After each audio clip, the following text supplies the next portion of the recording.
Disampaikan oleh Kepala Kanwil Kementerian Haji dan Umroh Sumatera Selatan Muhammad Arkan, pada musim haji 1447 Hijriah atau 2026 Masehi akan ada sebanyak 5.895 jemaah asal Sumatera Selatan menunaikan ibadah haji ke Tanah Suci.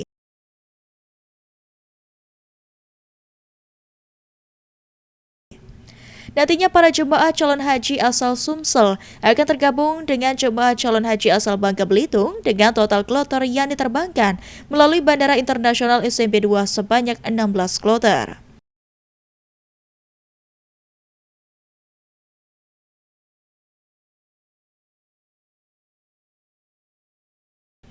Menurut rencana disampaikan Arkan, jemaah calon haji Sumsel akan mulai berangkat pada tanggal 22 April mendatang dan pada tanggal 21 April, JCH akan masuk ke dalam asrama haji.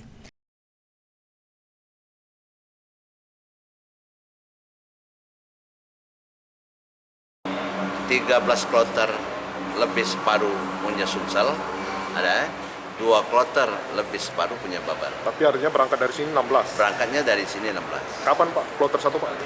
Kita berangkat masuk asrama itu 21 April, ya berangkat dari sini ke sana ke Saudi itu tanggal 22.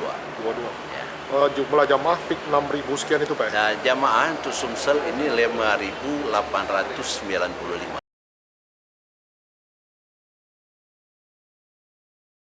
Sejauh ini, Kanwil Kementerian Haji dan Umroh Sumsel terus melakukan persiapan terkait pelaksanaan ibadah haji tahun ini dengan berkoordinasi dengan pemerintah daerah dan pusat. Tim Liputan, PAL TV.